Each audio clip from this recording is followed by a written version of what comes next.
दे सकते हैं उनको। हाँ, 100 दिन के लिए काम मिलेगा उन्हें जी। और उसके लिए आवेदन देना पड़ता है और उनको न्यूनतम मजदूरी जो है मनरेगा से उनके खाता में आएगा, मनरेगा कार्ड के और आधार के तहत। जी ये आवेदन कैसे करना होगा? आवेदन अपने ग्राम पंचायत के रोजगार सेवक को 2 प्रति में दीजिए जी और 1 पन्ना उससे रिसीविंग लीजिए कि मुझे या एक साथ 50 लोग हैं तो सबका नाम और कार्ड लिख के रोजगार सेवक को दीजिए, उस पर मुहर लेकर के और एक कॉपी उनको दे दीजिए, कॉपी अपने पास रखिए। ये कानून था जी। अब जो कानून आया है नया कानून, अभी लोकसभा, राज्यसभा और भारत के माननीय राष्ट्रपति ने उसे पास कर दिया है जी। मनरेगा को अभी खत्म नहीं किया गया है पूरी तरह, लेकिन खत्म करने की पूरी तैयारी और साजिश है इसमें क्योंकि बिहार में जो हमारी सरकार है, बिहार से ज़्यादा लोग पलायन करते हैं, उत्तर प्रदेश और बिहार से जी। तो गुजरात में और अन्य राज्यों में क्या है, वहाँ श्रमिक नहीं मिल रहे हैं मनरेगा के कारण जी। मनरेगा के कारण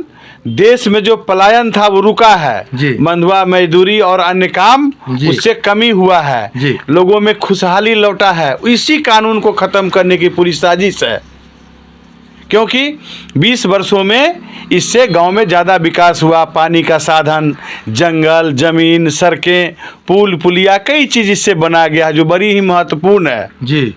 और 20 वर्षों में आप समझ सकते हैं ये सिर्फ योजना नहीं था, एक कानून था। इस कानून को निरस्त करके नया कानून जो लाया जा रहा है उसमें कहा गया कि हम 125 दिन का रोजगार देंगे जी। और उसमें यह नहीं बताया गया कि हम पैसा कितना देंगे। हम लोग तो मांग कर रहे हैं कि ग्रामीण मजदूर को अब 800 रुपया रोज मिलना चाहिए अभी के हिसाब से कि उनका बच्चा पढ़े, उनको सब्जी मिले, दाल मिले, रोटी मिले, कपड़ा मिले, 800 रुपया मिलना चाहिए।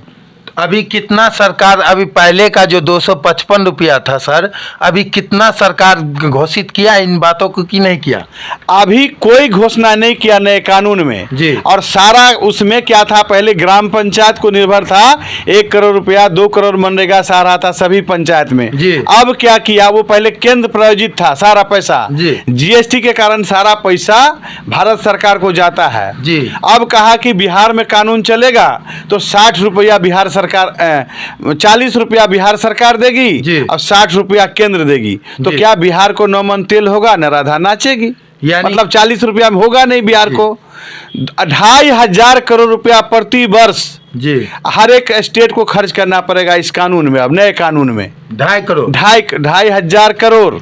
तो 2,500 करोड़ सर, अपने बिहार की जब बजट भी उतना कम है भी नहीं है तो इतना बड़ा कानून कैसे पास हो जाएंगे सर? तो अभी पास हो गया जी। जिस तरह 3 काला कानून ला गया था देश में किसानों के लिए जी, उसी तरह मजदूरों के लिए काला कानून है जी।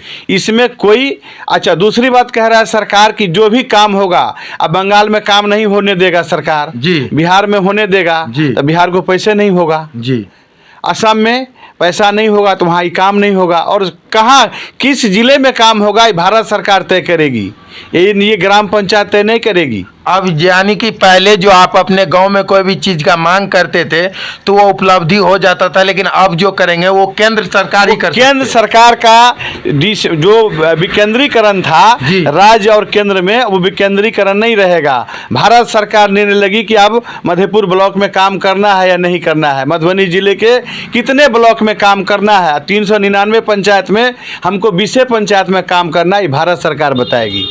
तो ये है गरीबों का जो हकमारी हो रहा है, उनका रोजगार खत्म हो रहा है, पलायन बढ़ेगा। अब बच्चों का MDM बंद होगा आगे, ये जो इंदिरा आवास देख रहे हैं उस पर भी तैयारी चल रहा है। और सबसे बड़ा देश में एक रूपता नहीं है, कह रहा है कि हम आदिवासी को शेड्यूल कास्ट और शेड्यूल ट्राइब को इस कानून में अब मनरेगा कार्ड की तरह कार्ड नहीं होगा, अलग अलग कार्ड बनेगा। वो जो शेड्यूल कास्ट है उनका कार्ड अलग होगा, हमारा कार्ड अलग होगा, तो एक रूपता नहीं हुआ। तो आप क्या देश में इस तरह का कानून चाहते हैं?